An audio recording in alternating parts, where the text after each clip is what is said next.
Hello everyone, ITI Bharti skill YouTube channel से आप लोगों का स्वागत है। दोस्तों, आज हमारी जो इसरो की जो प्रीवियस ईयर के जो क्वेश्चन की जो क्लास सेकंड है, अगर आपने हमारी पहली क्लास नहीं देखी तो उसको ज़रूर देखिएगा। जिनका भी इसरो का भी एग्ज़ाम है, अभी इसरो का डेट आ चुका है, और बार्क वाले और अन्य कोई भी अगर टेक्निकल एग्जाम की अगर तैयारी कर रहे हैं, इलेक्ट्रीशियन से हैं, तो आप इस क्लासेस से कंटिन्यू जुड़े रहिए। आपको जितने भी होंगे प्रैक्टिस सेशन के तौर पे आपको प्रीवियस ईयर के क्वेश्चन बहुत इंपॉर्टेंट होते हैं, तो मैं आपको डेली ऐसे ही क्वेश्चन प्रोवाइड करवाता रहूँगा। लेकिन आपका सपोर्ट बहुत ज़रूरी है, क्योंकि आप सपोर्ट करेंगे तो आपको मैं कंटिन्यू ऐसी क्लासेस प्रोवाइड करवाता रहूँगा। तो आशा करता हूँ दोस्तों वीडियो को एंड तक बने रहेंगे, बिल्कुल स्किप नहीं करेंगे। चैनल पर अगर पहली बार दोस्तों विजिट करें, चैनल को सब्सक्राइब और बेल आइकन घंटी को ऑल पर प्रेस कर लेना, जिससे कि नोटिफिकेशन आपको प्रॉपर मिलता रहेगा। तो दोस्तों, हम सीधा क्वेश्चन को स्टार्ट करते हैं, और इसका जो पीडीएफ हमारा टेलीग्राम का लिंक दिया है डिस्क्रिप्शन में, एलपी स्टडी के नाम से, आप वहां जाकर उसको प्राप्त कर सकते हैं। तो क्वेश्चन को सीधा स्टार्ट करते हैं। क्वेश्चन में दोस्तों पहला हमारा दिया गया है कि प्रतिरोध में बहती धारा की जो मात्रा किस पर डिपेंड करती है, इसके बारे में पूछा गया है। देखिए, ऑप्शंस आपकी स्क्रीन पर इस तरीके दिए गए हैं कि सिर्फ जो होता है प्रयुक्त वोल्टता पर निर्भर करती है, या प्रतिरोध का ओमीय मूल्य पर। ऑप्शन आपका सी इस तरीके मिलेगा, प्रतिरोध में प्रयुक्त वोल्टता तथा ओमीय मान पर। ऑप्शन आपका डी दिया गया है, इनमें से कोई नहीं। तो कमेंट करके बताइए सभी साथी, इसका राइट आंसर कौन सा होगा, क्योंकि सभी लोग अच्छे से अपनी थ्योरी की तैयारी कर चुके होंगे, और आप प्रैक्टिस जितनी करेंगे आपको उतना ही बेनिफिट होगा। तो मैं आपको जितने भी प्रीवियस ईयर के क्वेश्चन हैं डेली क्लासेस प्रोवाइड करवाता रहूँ, इसरो के एग्ज़ाम होने के बाद भी, जब तक बाहर के एग्ज़ाम ना हो जाए। और अगर आप अन्य किसी टेक्निकल एग्जाम की तैयारी कर रहे हैं तो आपके लिए बहुत ही बेनिफिट होगा। तो जो भी साथी इसका राइट आंसर कर रहे हैं, हमारा option number C is right answer हो जाएगा। यानी क्या होगा, किस पर डिपेंड करता है, प्रतिरोध में प्रयुक्त वोल्टता और ओमीय मान पर डिपेंड करता है। ये प्रतिरोध में बहती हुई जो धारा की जो मात्रा है, ये डिपेंड करती है प्रतिरोध में प्रयुक्त वोल्टता और ओमीय मान पर डिपेंड करती है। इसके बारे में दोस्तों साथ साथ आपको फैक्ट भी बताता चलूँगा इसमें, ठीक है। फैक्ट में दोस्तों यहाँ दे सकते हैं, ऑप्शन आपका सी दिया गया। तो ओम के नियम के अनुसार जो दिया गया है कि आई बराबर होता है V/R होता है, ठीक है। तो प्रतिरोध में बहने वाली धारा की मात्रा है, प्रतिरोध में जो वोल्टता और ओमीय मान पर डिपेंड करती है। तो आप यहाँ तक समझ सकते होंगे। चलिए अगला क्वेश्चन आपकी स्क्रीन पर ये रहा। क्वेश्चन को अच्छे से देखिएगा। क्वेश्चन में दिया 1 किलोवाट और 250 वोल्ट के चार जो होता है तापक उपलब्ध है, और अधिकतम ऊष्मा के लिए उन्हें कैसे जोड़ा जाएगा। अधिकतम ऊष्मा अगर आप प्राप्त करना चाह रहे हैं तो किस प्रकार जोड़ेंगे, इसके बारे में पूछा गया। देखिए, ऑप्शन ए दिया गया श्रेणी क्रम में, ऑप्शन बी दिया गया है सभी युग्मत में होना चाहिए, ऑप्शन आपका सी दिया गया है यहाँ पर श्रेणी में दोनों युगपत जोड़ों में हो, ऑप्शन आपका डी दिया गया है एक जोड़ी युग्मत और दूसरे 2 श्रेणी में हो। तो बताइए इसमें से राइट आंसर कौन सा होगा, जिसमें अधिकतम आपको ऊष्मा प्राप्त हो, वैसा कौन सा ऑप्शन होगा जो राइट होगा। सभी साथी कमेंट करेंगे जिनका भी एग्ज़ाम स्टार्ट होने वाला है, इसरो का एग्ज़ाम है या बार का एग्ज़ाम है, किसी भी टेक्निकल एग्ज़ाम तैयारी कर रहे हैं, इलेक्ट्रीशियन से हैं, तो आप इसको प्रॉपर बेसिक क्लास से जुड़े रहिए, ठीक है। तो जो भी साथी इसका राइट आंसर कर रहे हैं, option number A is right answer हो जाएगा। यानी क्या होगा, श्रेणी मतलब सभी कैसे करेंगे, श्रेणी क्रम में। अगर आपको ऊष्मा अधिक प्राप्त करनी है तो श्रेणी क्रम में संयोजित करेंगे। इसके बारे में अगर फैक्ट है वो भी देख लेते हैं।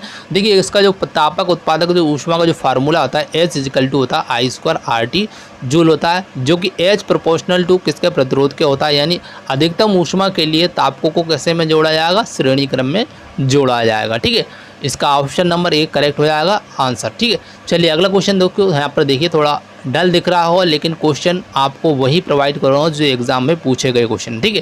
क्वेश्चन में दिएगा 60 वाट और 40 वाट के दोनों लैंपों को अगर वोल्टेज निर्धारण का समान होता है तो 40 वाट का जो लैंप का प्रतिरोध होगा तो कितना होगा, ये पूछा गया। तो देखिए 40 वाट का जो लैंप का जो प्रतिरोध क्या होगा, वो 60 वाट से कम होगा या अधिक, इसके बारे में पूछा। देखो ऑप्शन ए दिया गया 60 वाट लैंप से कम होगा, ऑप्शन आपका बी दिया गया 60 वाट लैंप से समान होगा, ऑप्शन आपका सी दिया गया 60 वाट लैंप से ज़्यादा होगा, उपरोक्त में से कोई नहीं। तो बताइए इसका राइट आंसर कौन सा होगा।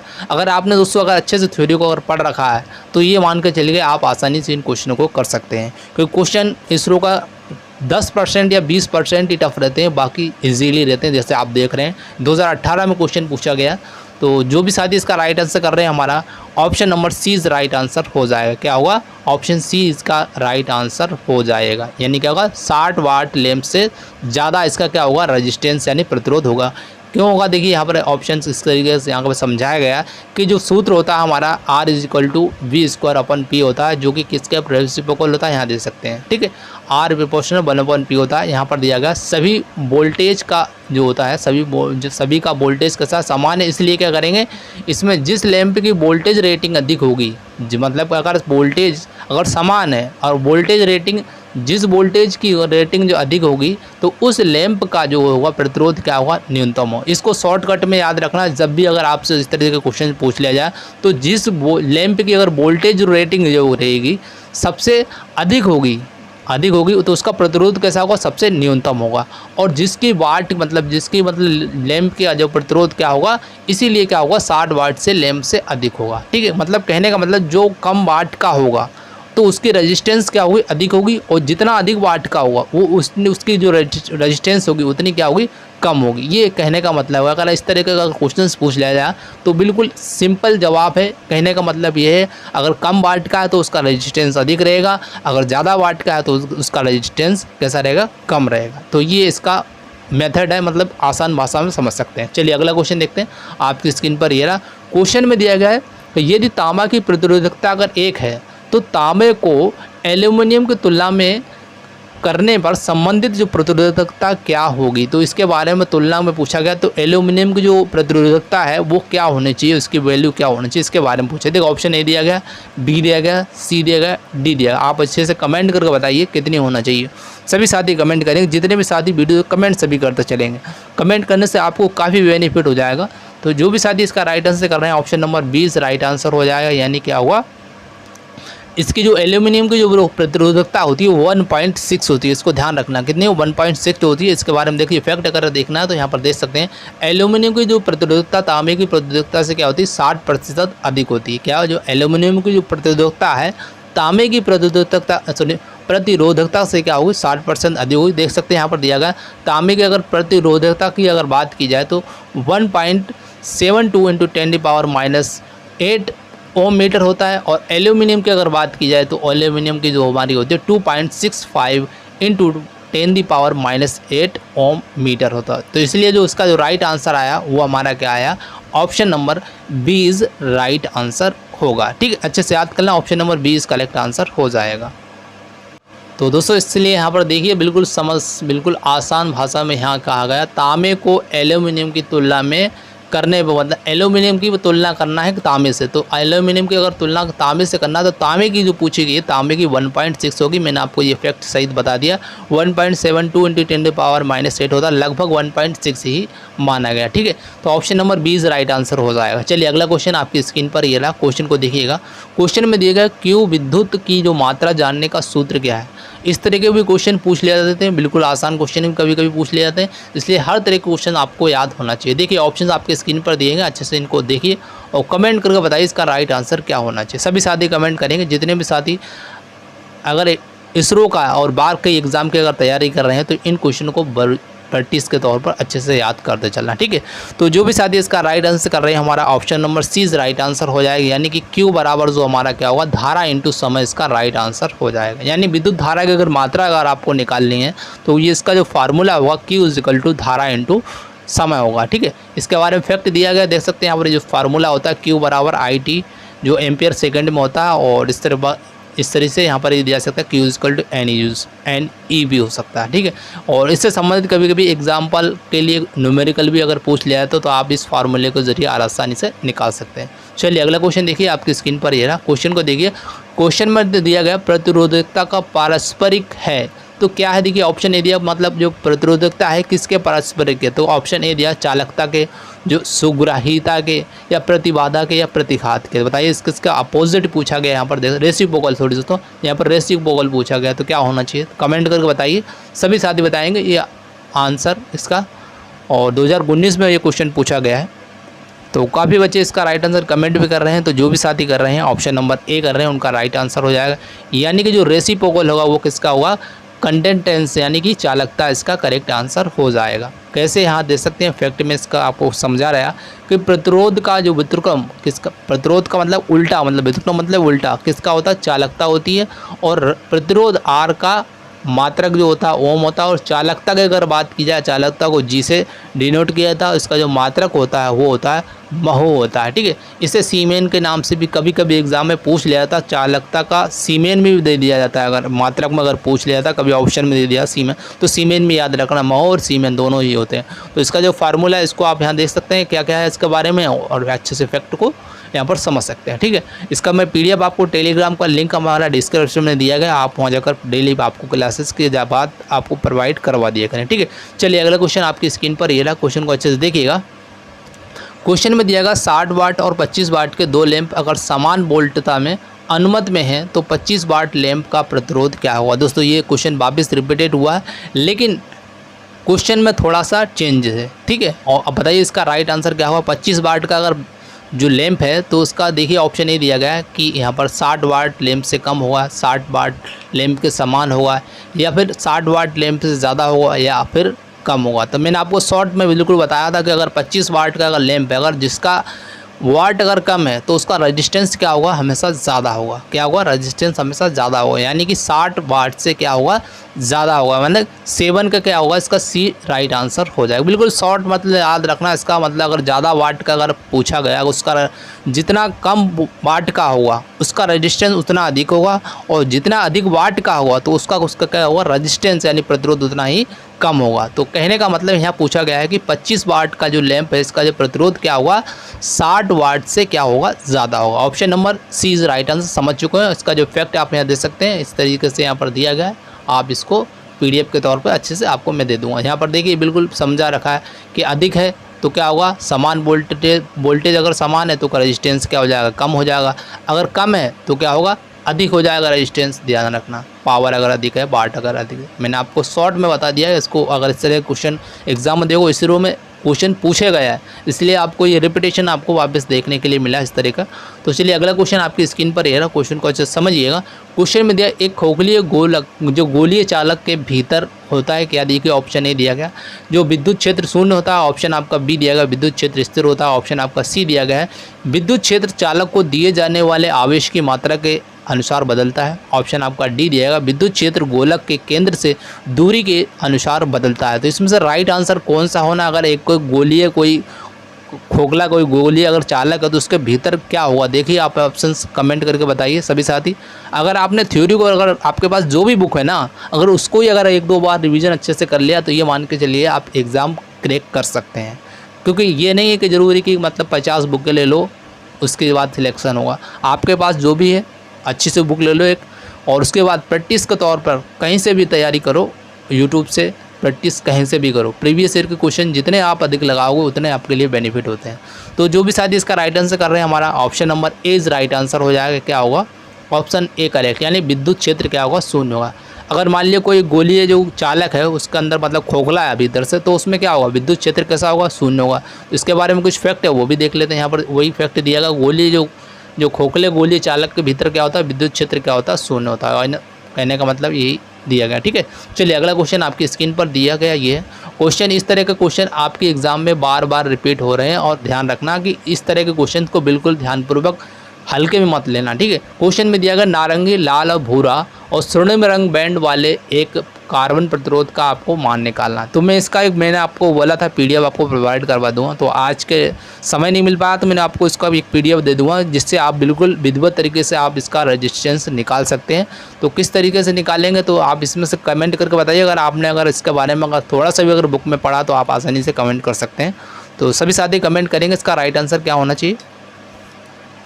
तो काफ़ी बच्चे इसका राइट आंसर कमेंट भी कर रहे हैं, तो जो भी साथी इसका राइट आंसर कर रहे हैं, हमारा option number C is right answer हो जाएगा। यानी क्या हुआ, 320 ओम ±5% कैसे, और ये कैसे होगा इसके बारे में देखिए, यहाँ पर फैक्ट दिया गया। देखिए जो ऑरेंज दोस्तों होता है, ऑरेंज का जो कोड होता है वो 3 होता है, और रेड का होता है 2 होता है, और ब्राउन का 1 होता है। और जो टॉलरेंस रहता है गोल्ड, मतलब कहने का मतलब है कि कलर अगर आपके 4 दिए गए हैं, ठीक है, 4 अगर कलर दिए गए, उसमें फर्स्ट पहले अंक को दर्शाएगा, दूसरे अंक को दर्शाएगा, और तीसरा जो होता है दोस्तों वो शून्य को रिप्रेजेंट करता है। किसको, शून्य को रिप्रेजेंट करता है। अगर चौथा अगर कोई कलर दिया गया तो वो आपको टॉलरेंस को बताएगा। तो ये होता है इसका नियम, आपको यहाँ दे सकते हैं, यहाँ पर ऐसा दिया गया है, इसके अनुसार चलता है। ठीक है, ये आप थोड़ा सा याद रखना। और किस तरीके से टॉलरेंस निकालते हैं और किस तरीके से और रेजिस्टेंस निकालते हैं, मैं आपको PDF आज प्रोवाइड करवा दूंगा, ठीक है, इस क्लास के बाद। तो इसमें देखिए कार्बन का रेजिस्टेंस निकालना, देखिए 3 दिया तो 3 को 3 कर दिया, 2 का 2 दिया, 2 का इंटू 2 कर दिया। ठीक है, अब इसका इंटू कर दिया, फिर इसका इंटू करने के बाद देखिए यहाँ पर 10⁻1, यानी कि यहाँ पर ब्राउन का जो कितना है 1 है तो मतलब 10 की घात 1 होगा। अगर इसकी जगह अगर ब्राउन की जगह कोई दूसरा रंग होता तो उसका अगर कोड अलग होता है तो उसकी जगह घात पे दूसरा आ जाता। और यहाँ पर जो प्लस माइनस जो 5% जो दिया गया है ये गोल्ड का मतलब टॉलरेंस होता है, गोल्ड के लिए टॉलरेंस होता है, ठीक है। सबके लिए अलग अलग रहता है। जैसे अगर मान लिया सिल्वर का है तो सिल्वर का होता है प्लस माइनस 10% होता है। तो इसका जो मैं आपको विधिवत तरीके से PDF दे दूँगा, मैं उसमें आप समझ लेना, उसको अच्छे से समझ जाएंगे। तो यहाँ पर इस तरीके से आपको निकालना होगा, ठीक है। ज़्यादा टफ नहीं है, बस आपको टॉलरेंस के लिए बस आपको वैल्यू याद होना चाहिए।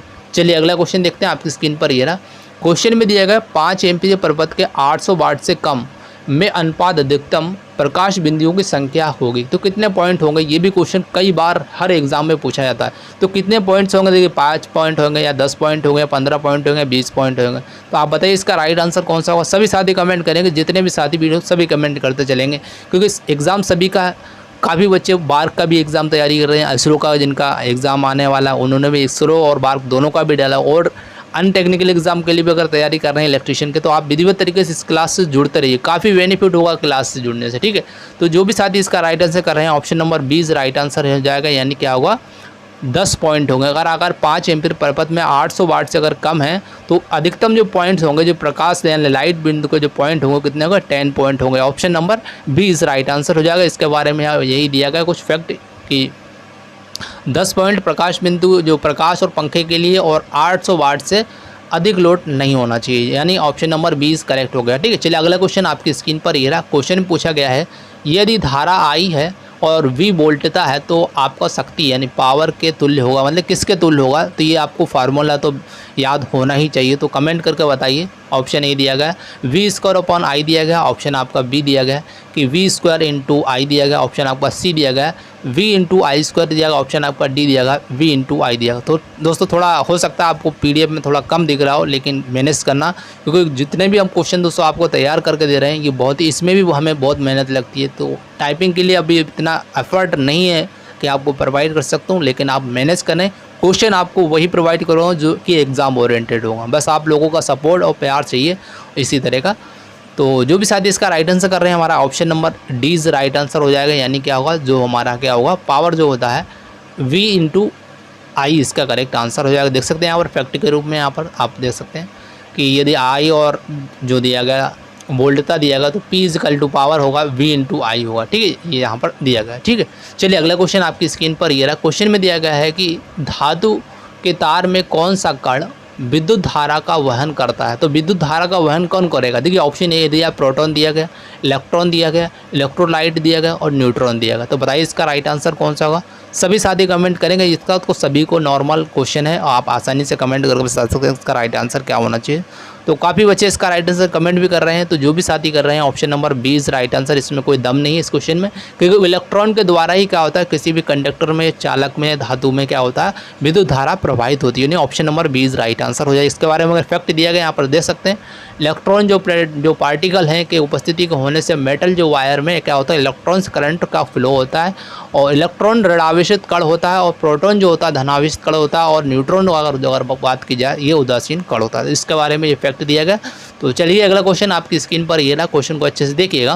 क्वेश्चन में दोस्तों यहाँ पर देखिए एक जो गीगा ओम है के बराबर होता है, मतलब 1 गीगा जो ओम है किसके बराबर होगा। देखिए ऑप्शन आपकी स्क्रीन पर दिए गए, अच्छे से पढ़िए और कमेंट करके बताइए इसका राइट आंसर क्या होना चाहिए। दोस्तों ये देख सकते हैं जितने भी मैं आपको क्वेश्चन करवा रहा हूँ, अभी आपको जितने भी क्वेश्चन है ये सब इसरो के आपको प्रीवियस ईयर को क्वेश्चन करवाऊँगा डेली, ठीक है। जैसे इसरो के कंप्लीट हो जाएंगे उसके बाद आपको मैं प्रीवियस ईयर के जो भी इंपॉर्टेंट क्वेश्चन है इलेक्ट्रीशियन के जो कॉम्पिटिटिव एग्जाम में पूछे गए विधिवत तरीके आपको क्लास देता रहूँगा जब तक एग्जाम नहीं हो जाए, ठीक है। आप लोगों का प्यार सपोर्ट बना रहे। अगर चैनल पे अगर पहली बार दोस्तों विजिट करें, चैनल को सब्सक्राइब और वीडियो को ज़्यादा से ज़्यादा अपने स्टडी ग्रुप में जरूर शेयर करना, ये हमारे लिए बहुत बड़ा सहयोग होता है। तो काफ़ी बच्चे इसका राइट आंसर कमेंट भी कर रहे हैं। तो जो भी साथी कर रहे हैं option number D right answer, यानी 10 पावर क्या हो जाएगा 9 ओम, जो कि 1 गीगा ओम के बराबर होता है। यहाँ देख सकते हैं आपको फैक्ट के रूप में दिया 1 किलो ओम की अगर बात की जाए तो ये होता है 10 पावर 3 ओम के बराबर होता है, और 1 मेगा ओम की अगर बात की जाए ये 10 पावर 6 के बराबर था। 1 गीगा ओम की अगर बात की जाए ये 10 पावर 9 ओम के बराबर होता है। तो ये इसके बारे में फैक्ट मैंने आपको बता दिया, इसको भी याद रखना है। कभी अगर 1 किलो ओम का पूछ लिया, 1 मेगा ओम का पूछ लिया तो आपको ये भी याद रखना चाहिए, ठीक है।